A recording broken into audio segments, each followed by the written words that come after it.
What's going on, guys? Welcome back into the Lights Out Fantasy Football Podcast, Process Over Results live show, week 14. Guys, last week was a little bit more predictable, I think, than week 13 or than week 12 was, but it was still kind of wonky. There were a lot of quarterbacks that missed.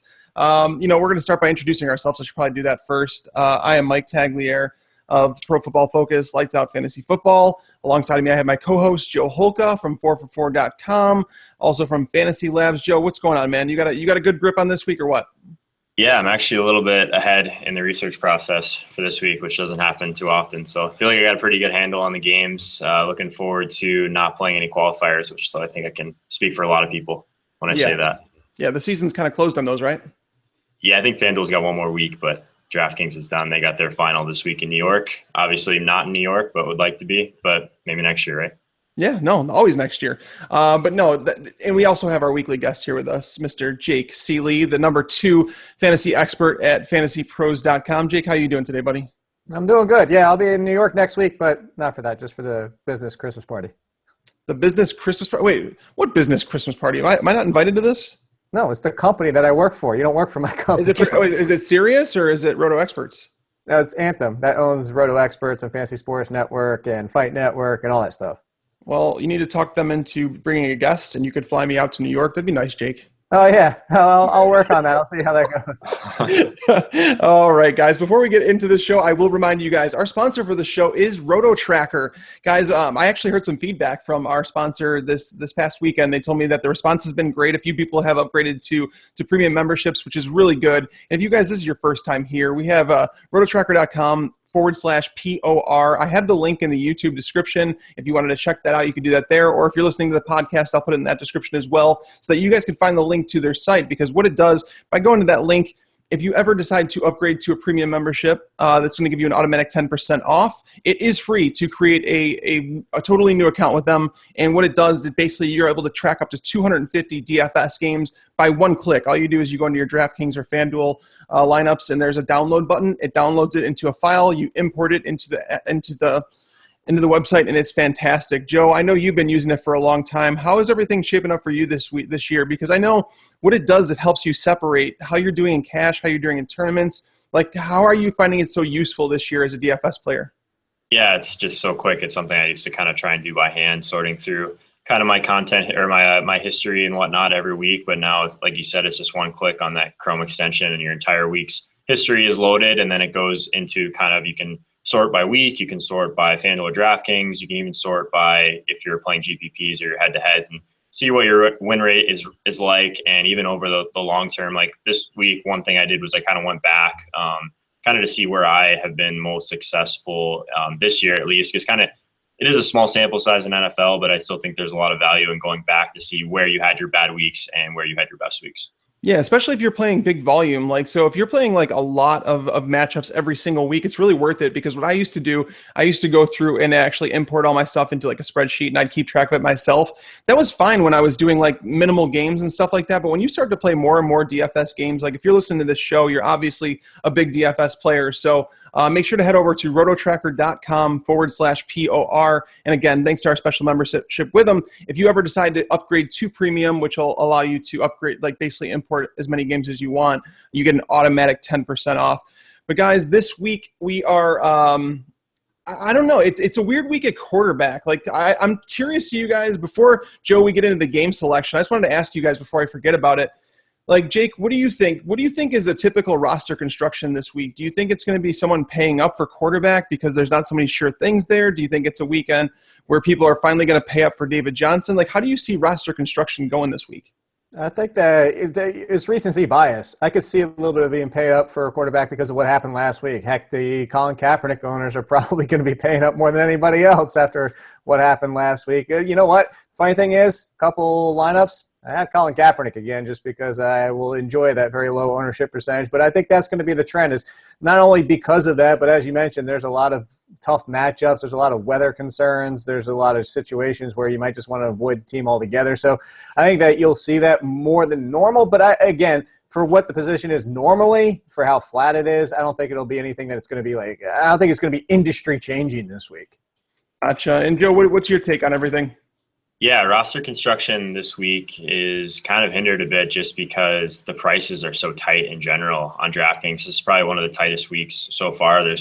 You start making lineups and you realize that you can't really do much of what you might have in your head going into the week. So you might want to do that a little bit earlier than you normally do. You might want to be thinking about some other options because, I mean, if you do pay up for David Johnson, it's going to limit what you can do with the rest of your roster, but it might be worth it in all honesty, just kind of. But we'll see how things go. At quarterback, there are some really good mid-range options that I think we'll talk about as well.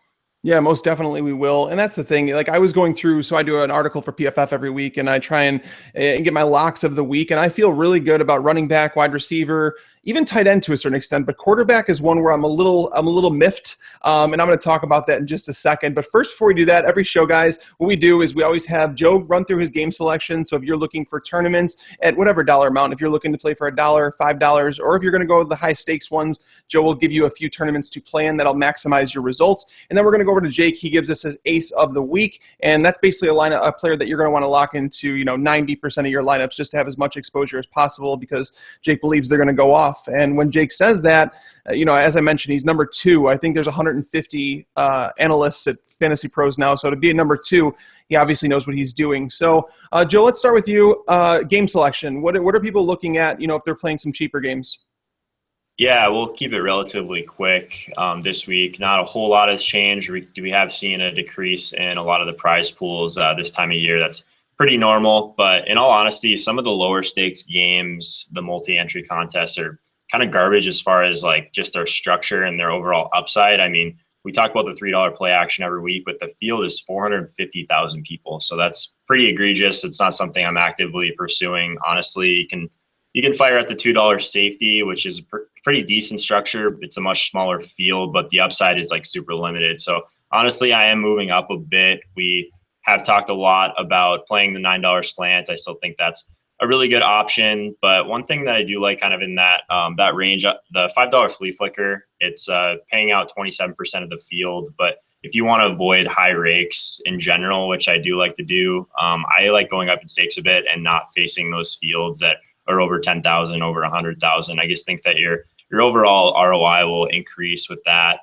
My favorite tournament pretty much weekly on DraftKings is the $150 power sweep.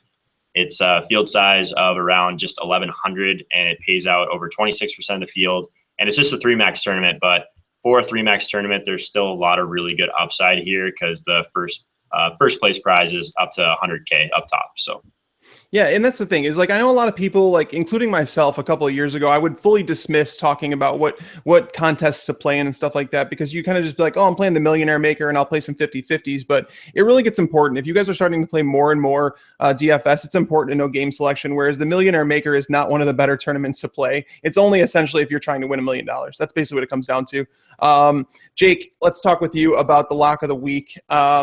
Who are you looking at, whether it be, quarterback, running back, wide receiver, tight end? Hopefully it's a quarterback that I can use in my suggestions. No, it's not a quarterback. There's a couple quarterbacks I do really like when we talk about the quarterback position, but there's somebody at running back, somebody at wide receiver, the one I just really keep coming back to, and that's even if Paxton Lynch is quarterback. Obviously, I don't feel as great if he is back there, but I just can't get away from Emmanuel Sanders this week. I'm looking at this matchup. And I'm saying, you know what, even if Paxton Lynch is back there, I can survive it a little bit because the Tennessee Titans, over the last 3 games, which are the last 4 weeks, because they had their bye, as we know, they've just been obliterated by the wide receiver position. It's not even close. If you want to talk about standard leagues, not even PPR scoring like DraftKings, they're giving up 7 more fantasy points to the wide receiver position than anybody else. It's not even close. 732 yards and 6 touchdowns in those 3 games. The matchup is great. I know people want to see Simeon at quarterback, so if you're a little hesitant on that, I'll throw out a little caveat as the side one to pay up a little bit more. I really love Larry Fitzgerald. Of everybody on that team, I think Carson Palmer could have one of his 303 touchdown kind of games for the fact that the Dolphins have been basically the same thing as the Titans. They've been obliterated by wide receivers as recent, and Larry Fitzgerald has the best matchup because he's in the slot, and people don't realize, again, similar to Jordan Matthews and Michael Thomas, people we've talked about before, that he plays that slot role even though he's a big wide receiver.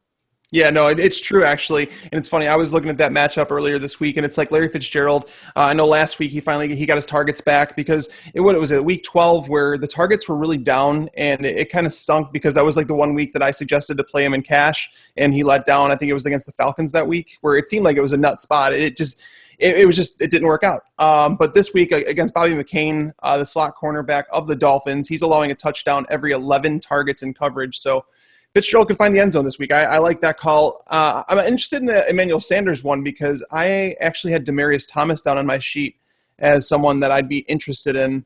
What makes you interested in Emmanuel Sanders over Demaryius Thomas? Because I do love the matchup against the Titans. It's just the volume, whether it's Simeon or Paxton Lynch. If it was Paxton Lynch, you saw that he had better chemistry and more volume with Emmanuel Sanders.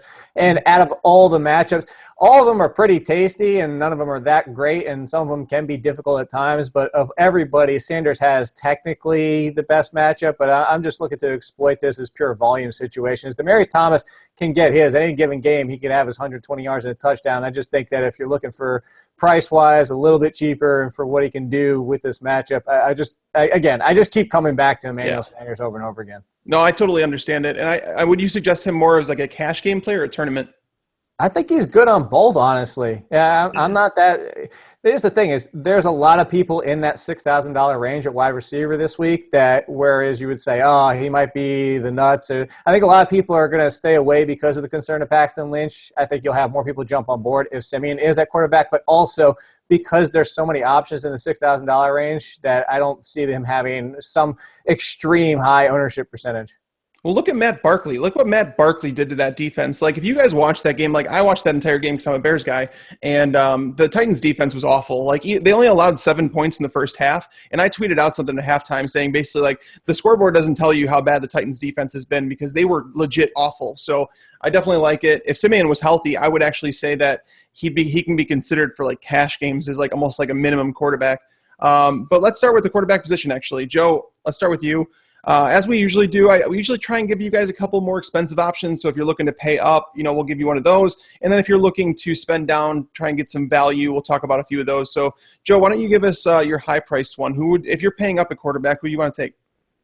High-priced, I think you can go back to Drew Brees after last week. I've been honestly looking more kind of in that mid-range, but in FanDuel Cash on Thursday that I've already locked in, I might as well talk about Andrew Luck. I mean, he is a home favorite. It's the second highest implied total, so that's something that I really like. But the main thing is the Texans' defense has just been horrendous lately. So I think that some people kind of still hold on to the fact that they were a pretty good defense earlier in the year. But Andrew Luck at home, I really like that, and his price is still pretty reasonable considering kind of where he could be. So I really like Andrew Luck if you're going to pay all the way up. The other guy that I was going to talk about, probably my number one cash play for the week at quarterback, is Kirk Cousins at 6,300. I think he is in a really good spot. I mean, he's fifth in points per game over the year, if you look at that kind of thing. But same kind of thing, the Eagles' defense has been just horrific lately, and they were very good to start the year. So they've allowed 313-plus yards and multiple touchdowns in each of the past 2 weeks. So on the entire slate, one of the things I kind of look at sometimes is the QBR that team has given up in its last few games, and Philadelphia has given up 118.6 on average QBR, which is the highest on the slate over the last 3 games. Well, that's crazy. Now, the only thing that I wish, and I don't know if it worries you at all, is that Philadelphia has been like a different team at home. It's like Jekyll and Hyde. Philadelphia's defense at home, they're allowing just 13 points per game. Now, again, this could be a small sample size because it really is. The NFL is a small sample size. But on the road, they're allowing double that. They're allowing basically 26 points per game. So that's the only thing that worried me about Cousins, but everything lines up. Their wide receivers match up well with their corners. Apparently, Jordan Reed's going to play, although I'm not excited about playing him. Do you have any concerns about Andrew Luck with the pass attempts that have been against Houston? Like quarterbacks, I want to say it's 31.5 attempts per game is all opponents average against them. Yeah, I don't know. I think that he's just got that 3-touchdown, 300-yard upside that you're looking for when you pay up, and that's what really matters to me. I think the matchup is probably better even than on paper, and I think that his ownership is probably going to be pretty high just because it is the highest point total of the week. But I don't know if you really have to avoid it just because, like we've talked about, the ownership is relatively flat. I think that Luck's going to be really popular, But there are a lot of ways that you can kind of go with your roster besides that to kind of differentiate. I definitely like Luck. I think he's a safe play. I just worry about the upside is all. I think he's really safe for cash. So if you were talking about Thursday cash, I definitely like Luck and cash. Jake, what about you? How about what quarterbacks are you looking at this week? Yeah, Luck is pretty much the only one that I'm paying up for. I actually don't like Drew Brees as much because of the pace of play for Tampa Bay. They just slow it down so much that Drew Brees is going to be remarkably efficient. And then Michael Thomas finally returned to practice today, but he was limited. So, Willie Snead could do his own. I think those kind of combination of factors have me pulling back a little bit on spending up for that. So if I'm going up, I agree with Joe. I'm going Luck. Otherwise, I've been looking at Russell Wilson a lot. I think a lot of people are going to stay away because of the weather. But as we know, skilled players in the snow, unless it's a foot or the winds are 30 miles an hour, it actually helps them. So I'm looking at this situation. I think a lot of people are going to stay away. Russell Wilson, good play. Green Bay just been abysmal against the pass all year long. We've talked about it many times before. So I think Russell Wilson's a good one. And then I mentioned it before, if I'm going a little bit contrarian, I'll go Carson Palmer. I know he's going from west to east here, and everybody's talking about that. Miami's in a must-win situation. But guess what? So is Arizona. Arizona could win out and still make the playoffs. If they lose this week, they're pretty much done. So I don't know this is going to be one of those situations where it's like, oh, no, Carson Palmer's going 3 time zones. He's not going to do any good. Like he's accustomed to this at this point of his career. This isn't going to take him by surprise. So if I like Larry Fitzgerald, I might pair him up with Carson Palmer in a few lineups. And one thing, Mike, I just want to say that last week, my best lineup in the qualifier was a Larry Fitzgerald and Carson Palmer stack at like 1 or 2% ownership, which is just crazy. But he's the kind of guy that can sneak up on you for a 300-yard game just for all those dump off passes he's throwing to David Johnson. It's basically just cheap yards. And over the course of the game, Larry Fitzgerald is getting a lot of targets, but he's not getting anything downfield. But that's fine because Carson Palmer isn't really throwing downfield right now anyway. So he can sneak up on that 300-yard bonus relatively easy with some of those safe passes he's been throwing. Well, here's the crazy part. So I actually was looking into Carson Palmer an awful lot this week because I felt like the performances had been going up over the last recent maybe month and a half. And sure enough, including an outing against Minnesota where he threw for 198 yards. Over the last 6 games, with that one included, he's averaged 311 passing yards per game. He's scored at least 17 and a half DraftKings points in 5 of his last 6 games. We obviously know that this is a good matchup for him. The whole thing on Brees, I want to chime in on that just because I feel like a lot of people this week I've heard talk about Tampa Bay's defense and how they believe that they've turned a corner and that they're a complete team and this and that. I'm not buying it yet. And I honestly, and if they stop Brees this week, I'll accept that they're maybe have turned a corner. But Alteron Werner, he's been decent. He was the only thing that they were really missing from that defense when they were performing pretty poorly. And Alteron Werner, the competition when I looked through in the games that he played, because Alteron Werner basically missed in between weeks 4 and 10. I looked at the games and the competition was weak. Last week he played the Chargers. He only saw 3 targets in coverage. He allowed 3 catches for I think 63 yards and a touchdown. And I looked through the last 4 games where Tampa Bay's been doing better. I looked at it. So they played Jay Cutler. You guys remember that Cutler week where everybody talked about Cutler and they wanted to play him, which I didn't understand. Alex Smith, which we saw the real Alex Smith in the second half of the game last night. Russell Wilson played the worst game of his life. It was just a bad game. He was taking too many shots downfield. There was no blocking on the offensive line. And then Rivers last week. Rivers, a lot of people are like, well, he didn't do much. He only threw the ball 26 times. They did drown out the clock. He threw for 2 touchdowns. Did he throw 2 interceptions? Yeah, but that's what Phillip Rivers does over the second half of the season. That's what he's been doing. So I don't have an issue with Brees. The only issue I have is that a lot of people seem to be on him this week. If you were able to get him at lower ownership, I would like him more. But I'm with Jake. I like Russell Wilson a lot, and it's hard to say that because he's kind of burned a couple cash teams recently. So I do like Russell Wilson, though. Nick Perry is going to be out for this game. My only concern is that I think Thomas Rawls is a fantastic play, and I guess that can transition into the running backs. Love Thomas Rawls. Do you guys have any issue with him? Is there anything that you guys see in this game where Thomas Rawls shouldn't light them up? That's my only concern for Russell Wilson. No. Simple as that. I know you're a big fan of him, Joe. Yeah, I love him. I played him quite a bit last week when he was really low owned, and it was a good spot to kind of jump on him because people kind of got burned the week before. But I think he's going to be probably in the 12 to 15% range in most tournaments this week, which is fine. I think he's going to he's going to see volume all the way down to 5,700. There's not a lot of great places to pay down this week. I think the only guy in that range that I like more than him is probably Jeremy Hill. I think he's definitely in cash consideration in that range. He's definitely the guy that I'm looking at.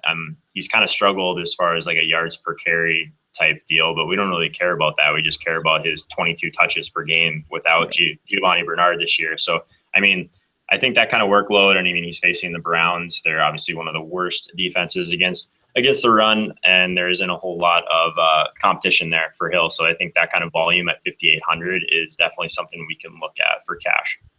Jake, real quick before I ask for your running back from you, I forgot to ask you, how do you feel about Eli Manning this week? I actually like him if you like stack him with Beckham.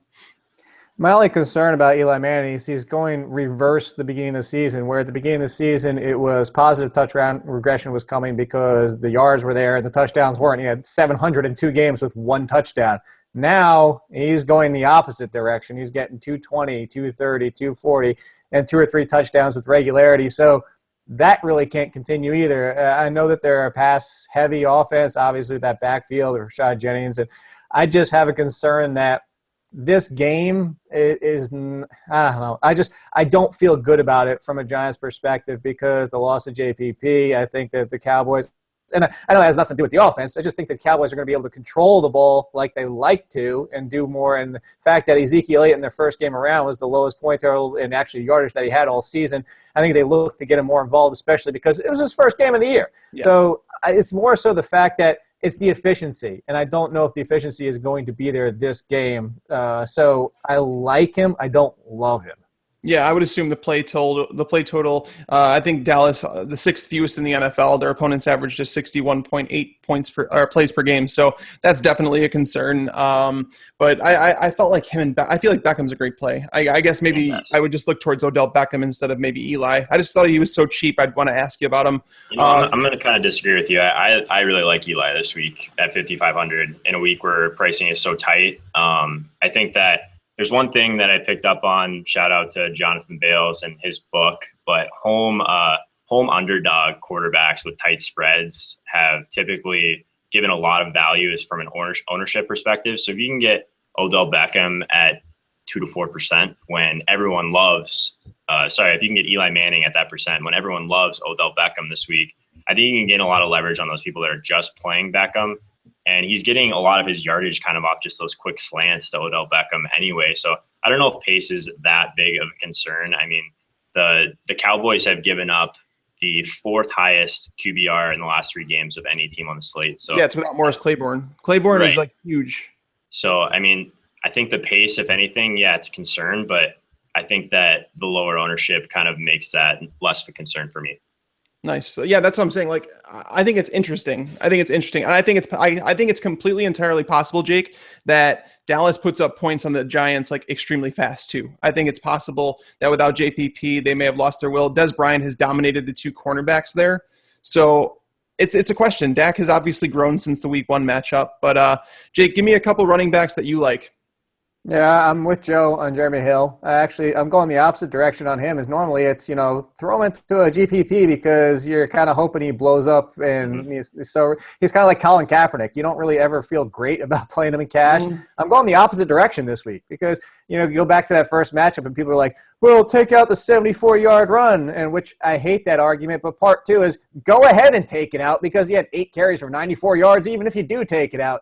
So, and now he's, as Joe said, you're talking about 20-plus carries. I don't see how you don't go towards him. But the funny thing is this week, I'm on board with a lot of disappointing running backs so far at this point. Like, I find myself putting Todd Gurley in a couple of lineups. Yes. My only concern is something that if it's Jeff Fisher. If he's going to be a bonehead and go with Benny Cunningham. No, he's out. Benny Cunningham, we just found out he's not playing. Just came out. He's not playing. Not playing. Thank you, because here's the thing. The Atlanta's given up more passing yards and passing touchdowns and receptions to running backs than anybody else, and it's not even close how egregious it is. So as long as they keep Todd Gurley out there and give him all those opportunities, I love it. And his price has come down so far now. It's almost like fantasy baseball with Bryce Harper went through a slump and then it came so low and you're just like, I can't. I have to use him at this point. He's too good. So I like Todd Gurley.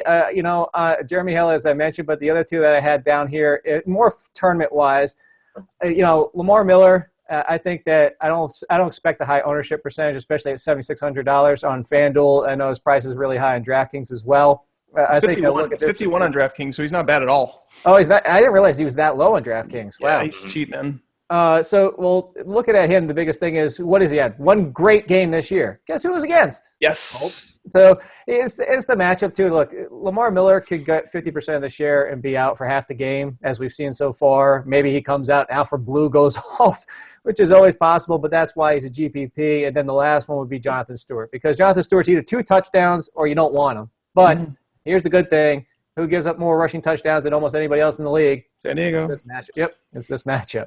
Yeah, no, I'm actually, dude, you and I are both in sync on our running backs this week. I love Todd Gurley. I like Lamar Miller. I know, I typically try not to chase what they did against the team the last time, but the Colts defense, a lot of people are like, well, they've kind of improved ever since their bye week. Well, we found out this week that DeQuell Jackson was suspended for performance-enhancing drugs. I wonder why he was playing better than he was at the start of the year.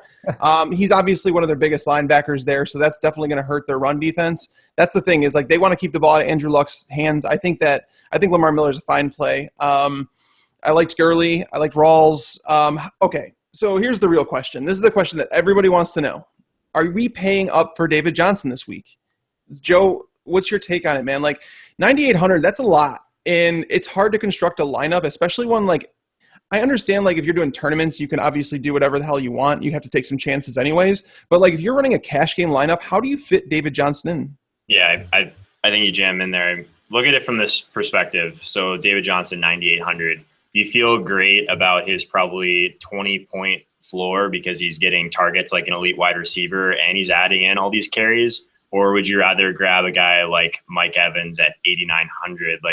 That price, getting the elite wide receivers versus getting David Johnson in cash games, I would rather have David Johnson. In tournaments, I still think the upside is higher. You still need those raw points. The bigger question for me is, can I make a lineup with David Johnson and Le'Veon Bell? Probably not. But when I have to pick between the two of them, it is an $800 difference between Le'Veon Bell and David Johnson. So I'm wrestling with the fact if I like Le'Veon Bell just because of the price, or if I do think David Johnson's ceiling is higher just from a touchdown perspective. Jake, what's your take? And then I'll give mine on the whole thing. I pretty much agree with Joe. I think from the cash, if you can find a way to get him in there, I'm actually pivoting off both of them, though, which I'm kind of concerned that a lot of people might do the same, but I do really think Ezekiel Elliott goes ham on the Giants this week. I mean, it's not just the JPP factor. It's the fact that if he can get to the second level with no JPP is going to help that. Their linebackers have still been their biggest problem. It's the reason why Cole Beasley and Jason Witten, that I like both of them, and I actually love Jason Witten when we get to tight ends. But they haven't been able to stop anybody in the middle of the field, and if Ezekiel Elliott gets to the second level against them, there's nobody that's going to stop him outside of Landon Collins, and he can't do everything himself. So I'd rather drop down to that. My only concern is I think that if you're talking about tournament, I think it's actually better to pay up, because I think a lot of people will think like I do and say, oh, I'll just take Ezekiel Elliott. I'm saving $1,400 on David Johnson. So cash, I've actually been leaning to Ezekiel Elliott. I'm basically the opposite of what Joe said. I love all the reasons for it, but I've been trying to squeeze out a tournament and see if I can get David Johnson in there. Yeah, I'm more in line with you on that one, where I think that I would rather play Zeke in cash, because otherwise, if you take him at 9,800, there's going to be some serious scrubs in your lineup. There's no way about it. You're going to have at least two guys that you literally have no confidence in. They're kind of just like fillers in your lineup. But here's the thing. So I did a Roto Grinders show yesterday, and here I'm going to read the stat that I kind of spouted off. David Johnson over the last 6 games is averaging 7.3 receptions and 73.2 receiving yards. So 6 games, that's a large enough sample, right? If you extrapolate that over a 12-game span, which is where we're at in today's NFL, obviously, that's how many games that the wide receivers have played, he would have 88 receptions and 878 yards. The leading wide receiver is Antonio Brown with 88 receptions, and he has 1,052 yards. So just about 175 more yards. So we're talking about 15 yards a game, roughly. More is what you're getting out of Antonio Brown. Obviously, you add in the rushing. So if you were to, he's the third leading rusher. He has the second most touchdowns of running the ball. So when you kind of factor it in, you're almost getting a top-tier running back and a top-tier wide receiver for 9,800.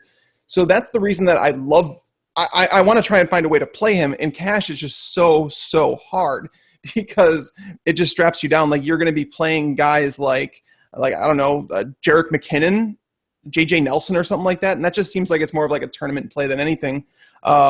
So I don't know, but I know there's a lot of people out there. I think LaShawn McCoy is going to be under-owned too. I like LaShawn McCoy this week. A lot of people are you worried about Gillislee? Gillislee's always been there. And honestly, I've said that I believe that it's actually pretty smart what the Bills do because LaShawn McCoy is an all-or-nothing type player. He will bounce a run outside, go 5 yards back behind the line of scrimmage in order to gain 5 yards. He'll do that. At the goal line, you can't do that, and that's why they're talking about Gillislee, and that's why Gillislee's in that situation. He's a downhill runner. But LaShawn McCoy has been gold all year long. I don't think there's any reason to doubt him now. And his ownership might be lower because of this whole Gillislee thing. The weather's supposed to be pretty crappy in Buffalo. We know Roethlisberger sucks on the road. So that's kind of where I'm at with running backs. Any like extremely low-owned guys that you guys would consider? A lot of people have been talking about Ryan Matthews. I think Jerick McKinnon is actually one of the players that if you're looking for a complete low ownership guy and that one that could potentially break one, Jerick McKinnon at 3,600. I think my favorite kind of low owned play, you don't even really have to go down in price, and I think that's the reason he's going to be low owned. Is I think DeMarco Murray's in a really good spot against Denver. We know the way you attack Denver is with your running backs and with your tight ends, and it almost like just works out perfect for what Tennessee does really well. So I think DeMarco Murray, with coming off that bye, I think if anything that was really good for that toe injury, and you might even be able to get him at like under 5% ownership with all these studs kind of in really good spots. Elliott, we talked about all these guys. We haven't even mentioned Melvin Gordon, but I'm a little bit worried about San Diego. They don't have a ton to play for anymore. What do you guys find yourself worrying about that this time of year?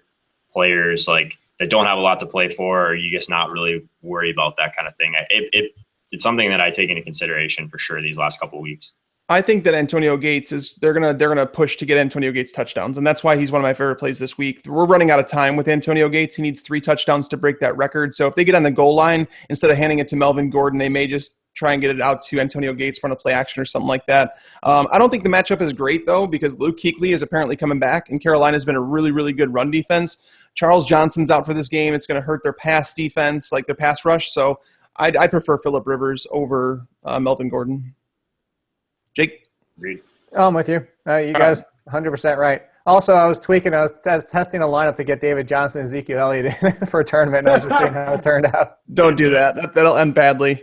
All right, so wide receivers, I'll kick it off, guys. My favorite wide receivers, Odell Beckham, love him.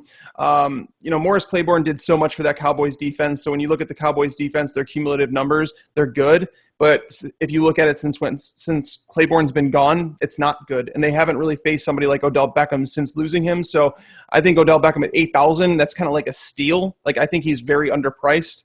I know some people want to pay up to get Mike Evans. I like Beckham, and one of my cheaper ones that nobody's talking about is Randall Cobb.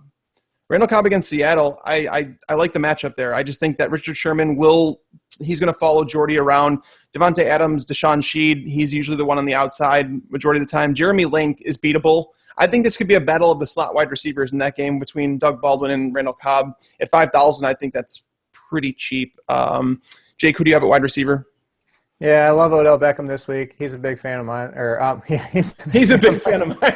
I wish. That'd be terrific. Outside of that, I think that if you're looking for you want a high price, because I think the obvious one on the same page as long as them is I can't get away from Mike Evans too. Mike Evans, Saints. I mean, Mike Evans actually.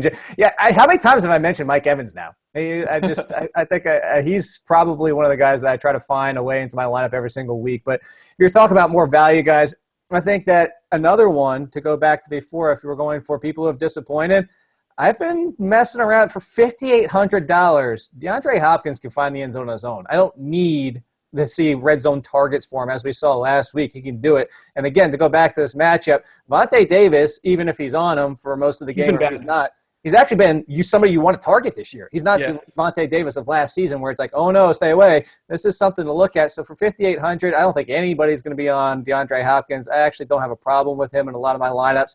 To go cheaper, you talked about Phillip Rivers. if I'm looking at that game, there's going to be people back on board with Tyrell Williams because he's been playing healthy. But I hate to do it because I feel like as soon as I do, this is going to go down the crapper because every time I'm ready to buy in, it happens. But Dontrell Inman, because if Phillip Rivers throws 3 touchdowns, I think Dontre Inman gets one. And that's really what I'm looking at here for the fact that, he's $4,800. You give me a touchdown and some yards, he's already doubled value, let alone probably tripled it. So I think that the price-wise, I'm looking really at that.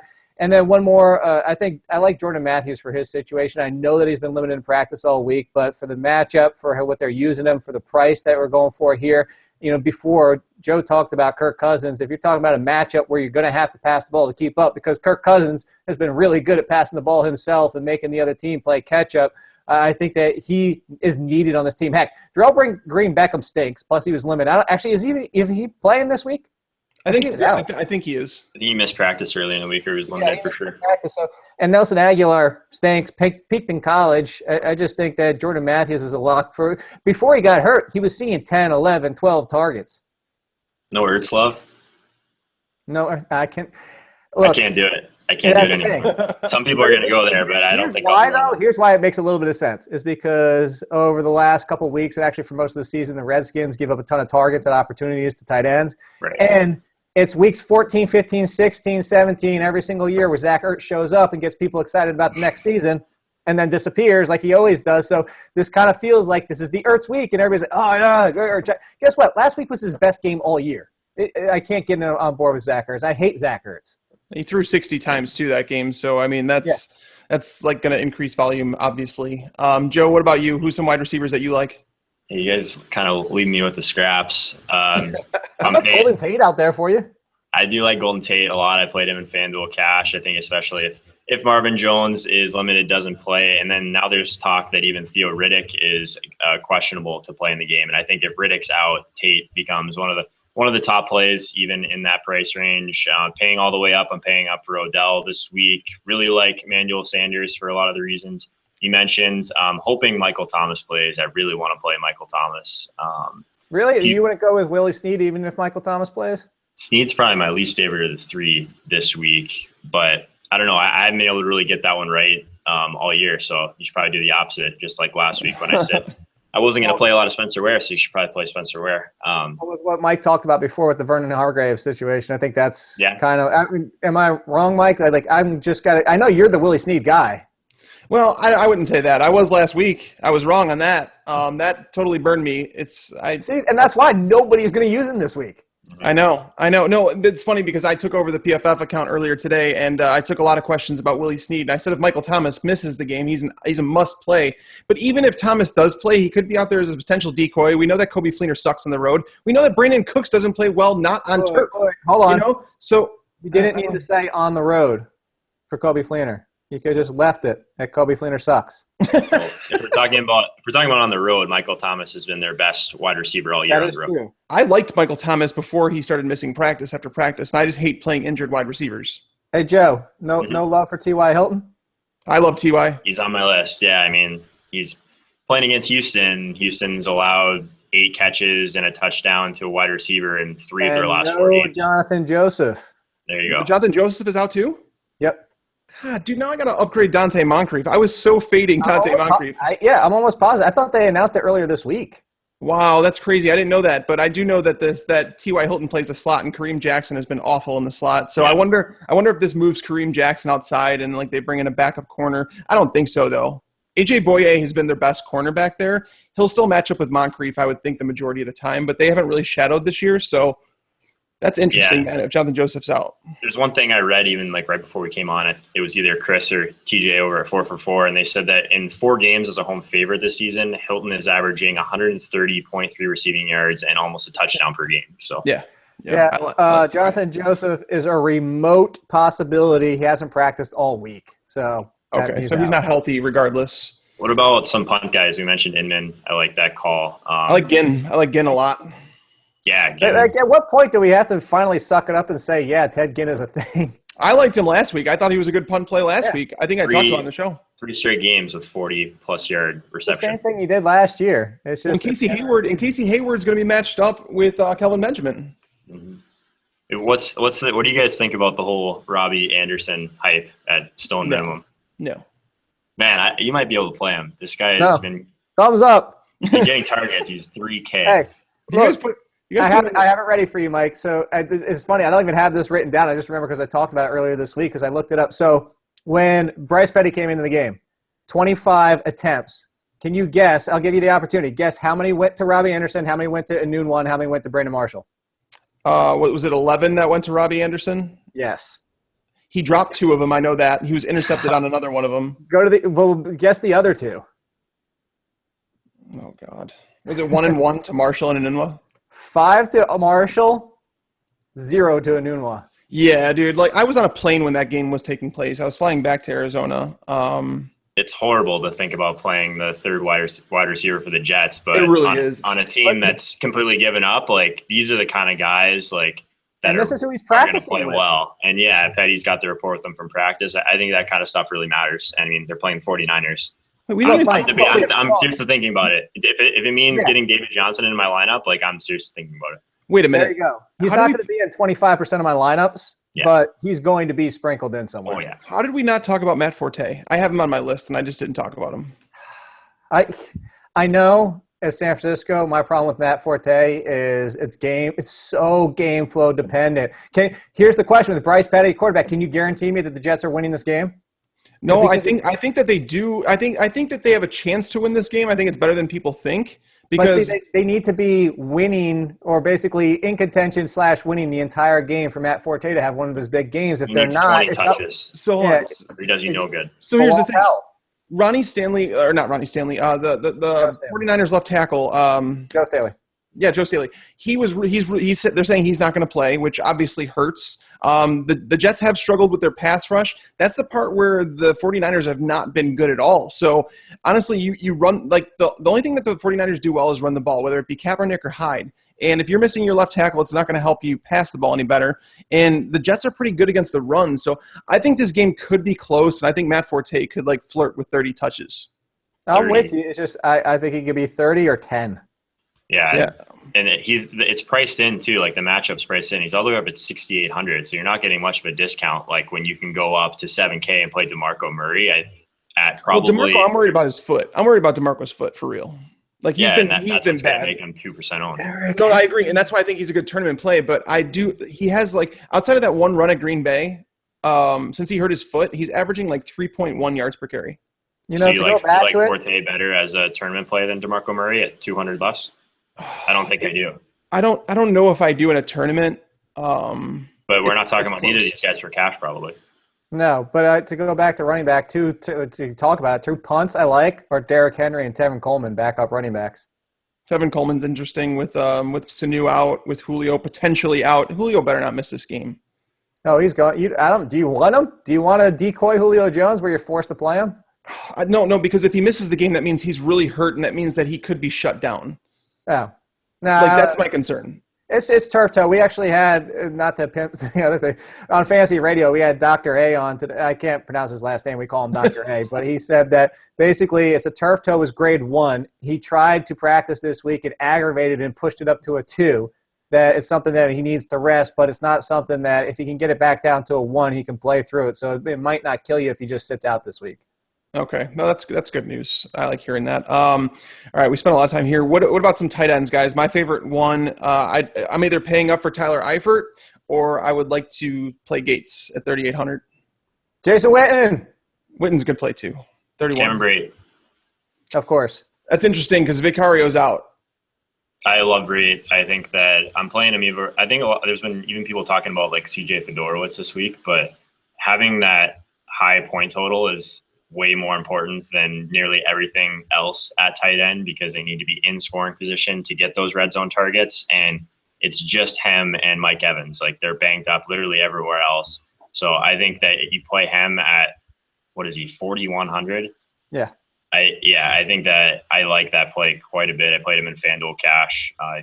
But I mean, he's had 2 less red zone targets than Mike Evans in the last couple of games, and he's playing Saints, who are just not good against tight ends as well. Not that they're good at much of anything, but I mean, I think if you get 4 catches out of Brate and some red zone targets in there, he could easily hit value at 4,100, and probably is going to be under 10% owned. My question, why the hell is this game like, why is the over-under on this game so high? It's a division game. These two teams, like on average, these two teams on average, whether it be the Saints on the road, whether it be the Tampa Bay Bucks at home, they don't average even more than, I don't think it's 48 points. So I really don't understand. Division games are typically lower scoring than people believe, and that's why I didn't like Derek Carr last night. And he was just bad last night, but I don't understand why this game's over-under is so high. Bounce back narrative. I guess. You think it's something to do with all this bad weather that's everywhere else? I mean, there's not a game that's really that high in general this week. This is the highest one, but yeah, it's not even close either. Right. So yeah, maybe it's not high. this game's going to be in it's Florida. not high in comparison to what you would normally say. But yeah, I like Eifert. I agree with Joe. I really like Brate. You know what? If I'm playing Russell Wilson, I'm going to try and slide Jimmy Graham in there a couple because of what you can do against the Packers, especially at the tight end position. Somebody that is 100% contingent, and I don't like the fact he returned to practice today. But if Luke Kuechly is out, I was all over Antonio Gates for this opportunity to score a touchdown. Like the 3 games before he went quiet for the last 2, scored a touchdown in each. No Luke Kuechly for what you can do against the Panthers. Same thing. If you look at the situation here, is you look at what Green Bay gives up, what the Panthers give up, or tight end touchdowns kind of over the middle to the bigger guys. Mm-hmm. If Kuechly's out, I like him a lot more. If Kuechly's playing, I'm probably going to go right back to Jason Witten because before we came on the show, Joe and I were talking about Jason Witten, and I'm sure wasn't it you, Mike? I know it's somebody. It's been tweeted out a million times this week. Slot receivers, quick receivers in the middle of the field, tight ends abuse the Giants all year long. Oh, yeah, they have. And that's the thing. Like, Luke Kuechly coming back, obviously it's not an upgrade or anything like that. It would hurt, but the Panthers have been bad against tight ends all year long, and I struggled to deal with it. So after, the first 3 or 4 games, I just automatically assumed that the Panthers were good against tight ends because Kuechly is such a great player and everything. But the more I looked into it, I'm like, they're so awful against tight ends. They're just really good against the run. They are, but see, I think if it was a different team, I wouldn't let it affect me. But for the fact of the split with the Hunter Henry, this is a game if no Kuechly's out there, I feel like both of them could get a touchdown. If Kuechly's out there, I'm like, now I'm kind of rolling back to that dice of who's going to get it, and that's the only reason. I completely agree with you on the other aspect. Yeah, this just seems like a game where Gates could score 2 touchdowns, and I kid you not, because we're running out of time. There's 4 games left, guys. I've been chasing Gates a ton. I was super overweight on him last week. I'm going to have to cut you out. I'm sorry to do it to you, but I got to run into 2 minutes to meet my dad, so. No, that's all right. All right. So then Joe and I will talk about some defenses afterwards. Let's make this lineup real quick. Jake, go ahead. And this is for a tournament, guys. So if you want to build a tournament lineup, build along with us. All right. So Jake, you can start it off since you're going to be getting out of here. Emmanuel Sanders. There he is. All right, Joe, you can go ahead. Odell Beckham. I like it. And we're going to play Todd Gurley. I'm going Todd Gurley. That's where I was going.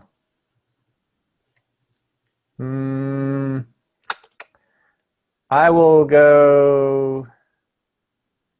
Skip me. I'm coming back to me. You screwed me up. I was going Todd Gurley. Go there. All right, Joe. What do you got? We'll do the stack. I like Eli a little bit more than you guys will. Let's stack that up. I'm okay with Eli. Oh yeah, I'm trying to put this together at the same time you are, so I know where we're standing on the price. Give us a little bit more savings. All right. Where is Eli? 5,500. 5,500. Oh my God! I know you said it before, but wow. Way down register. There. Yeah. Are we going to pay up for a running back, or are we just going to? Oh man, I'm struggling to pay up at a running back because that's going to limit us to. Then I'll do it. Throw in Lamar Miller. All right. Oh. Did you just go? Oh. I haven't played him much this year. What's your reasoning for Miller? Talk me out of hating him because I just can't play him. That offense is so bad. Well, hold on a sec. Indy has allowed 9 of 12 starting running backs to score at least 15 DraftKings points. And honestly, that was with DeQuell Jackson. And so recently are the games where they haven't allowed that. And DeQuell Jackson just got suspended for 4 games. So he's not playing. I just think they try and play keep away. So he had 179 yards and 2 touchdowns the last time these two teams played. That's a crazy big game. And Lamar Miller's better indoors. He's better in warm weather. He just sucked last week, and he's going to be so low owned. There's all your arguments. All right, I'm with you. Let's bring it back with Jason Witten at tight end since we have Odell and Eli going. Oh, you're killing me. I wanted Gates. All right. Let me. So I have.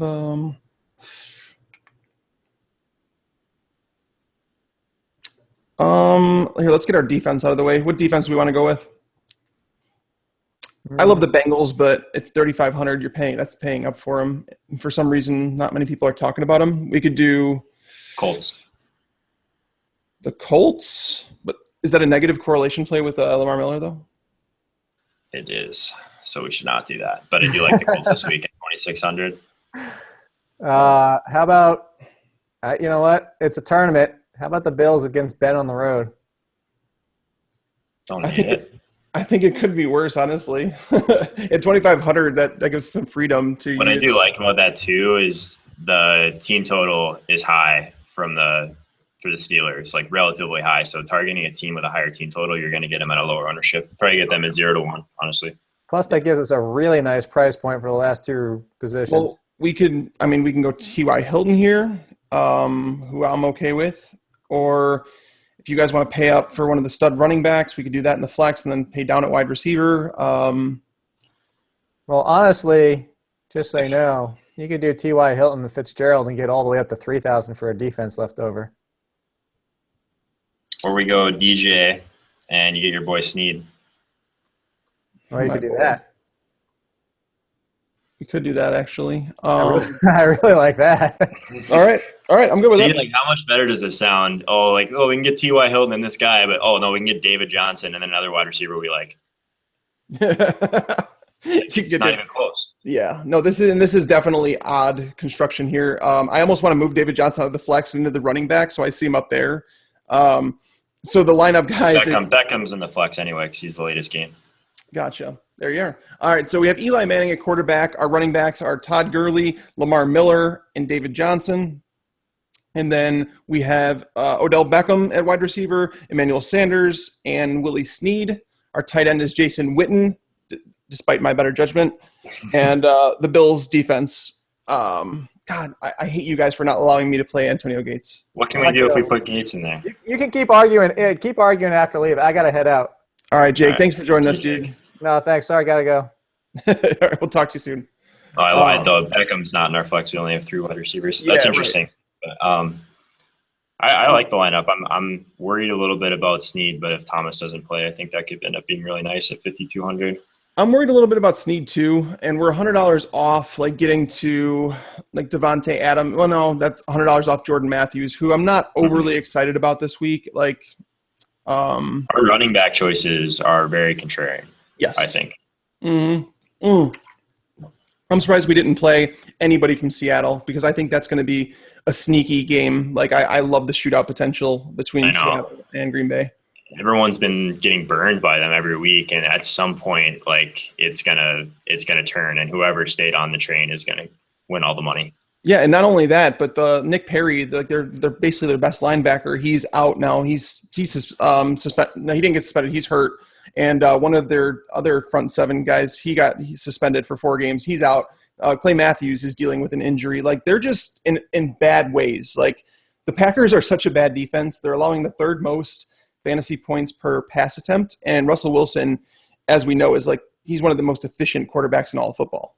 Right. And we were talking about kind of those defenses for tight ends too. I mean, the Green Bay Packers have given up the 2nd most receiving yards to tight ends this year. And when you think about someone that's going to get a lot of receiving yards at tight end, you think about guys like Jimmy Graham and Travis Kelce, those kind of guys that have after the catch ability. Yeah.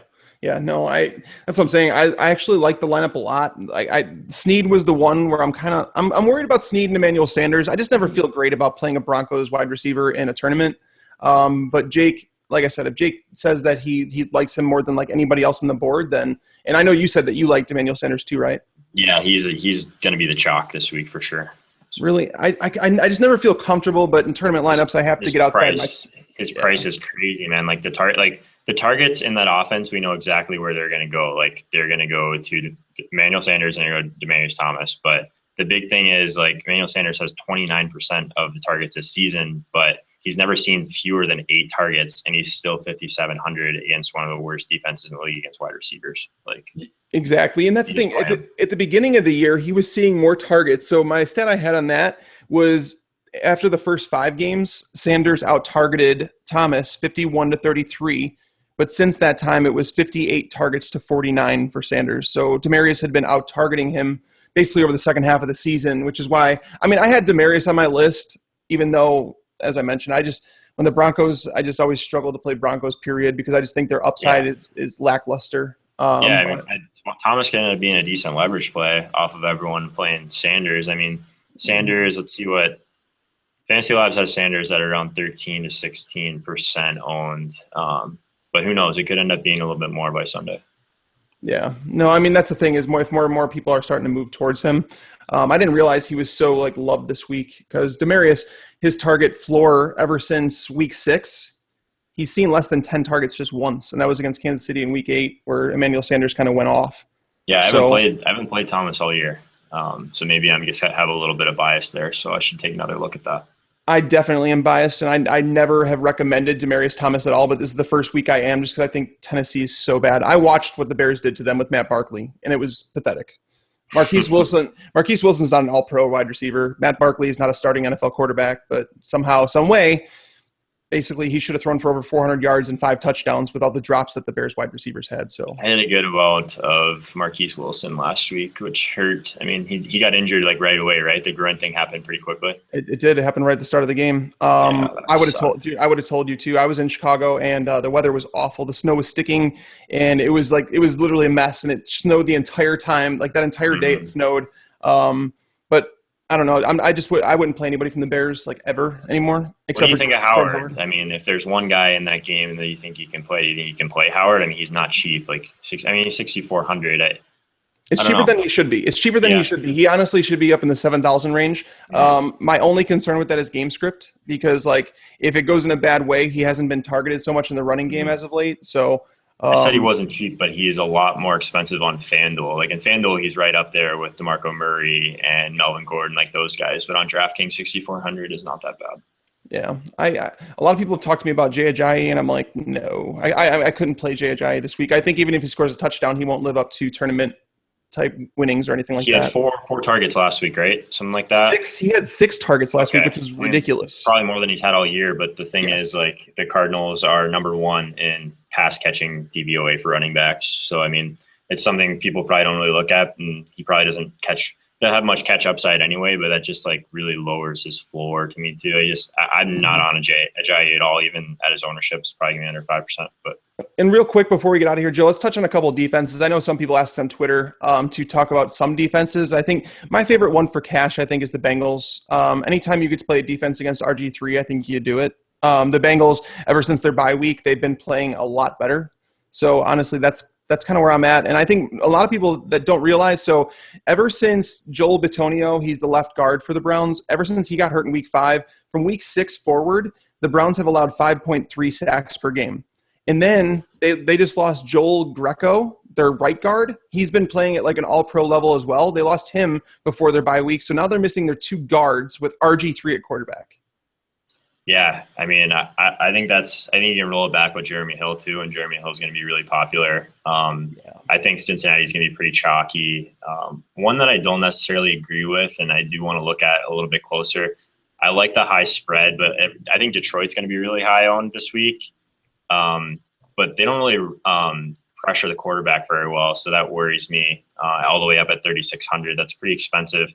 On DraftKings. So I'm going to look at it a little closer. I do like the spread. I mean, you're playing against the Bears, so that's good. But DeAndre Levy, I think DeAndre Levy is going to return, which should help their pass rush a lot. Okay, so maybe that's a kind of a hole in my process then. But I like the Vikings a lot. I mean, if you're going to pay all the way up, I like them more on FanDuel just because that discrepancy between the top and the bottom of defenses is just so much smaller. But I like the Vikings a lot. Blake Bortles, that's pretty much all we need to talk about. Do you think that if you just played the defense against Blake Bortles every week, you just would have the number 1, 2, 3 defense every single week. You just wouldn't have to think about it. Yeah, no, and in the cash lineup I suggested last week, I was we're paying up for the Broncos, and that worked out. What about, here's the question for you. Harrison Smith is out, their safety, right? Mm-hmm. He's out for the rest of the regular season at least. What do you think about taking a shot of 5,000 at Allen Robinson? Man, that's a full contrarian play, but it is, but and it's tough because that's where Minnesota's strong too, with Rhodes and stuff on the outside. But I mean, his price is so low, and take everything that's happened out. Like if you just look on target share alone, and then you look at 5K, and then you look at all the other receivers that are around him at 5K, like he's the only one. Yeah, he's the one with the ceiling. Yeah. So I mean, it's hard just because like I at one point it's like Allen Robinson. I still remember so many great things, and you get him at 0% ownership, 5K, like all these great things, but like we still have had 13 weeks to watch him this year, and him and Blake Bortles just can't get it going. So yeah, they met with the OC this week to get on the same page, as they called it. And I'm like, guys, it's somebody should tell them it's week 14. Yeah, I think someone actually tweeted that exact thing. Like it's week 14 and they're having meetings. Like that's scary. No, it's stupid. The Jaguars need to realize sooner rather than later that Blake Bortles is not their answer at quarterback, and Allen Robinson will be better off because of it. Otherwise, he'll leave you via free agency when he gets a chance. Yeah, but no, I think that's going to wrap up for this show, guys. Again, if you guys weren't here at the beginning, make sure to go, and I put the link in the YouTube video below. You're able to go and check out the link for rototracker.com. You do rototracker.com/POR.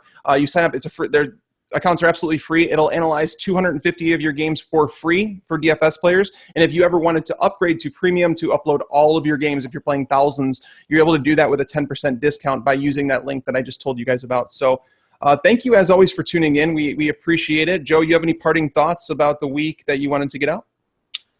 Good luck to everyone in New York, Bales, Peter, everyone else. Wish I was there. Yeah, next year maybe we'll be there. I will be able to play DFS being back in Illinois. I look forward to that, man.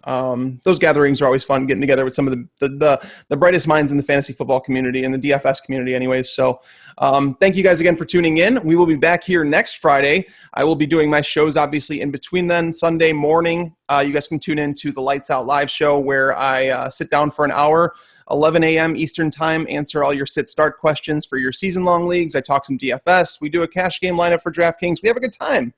Hope to see you there. Until next time, guys, lights out.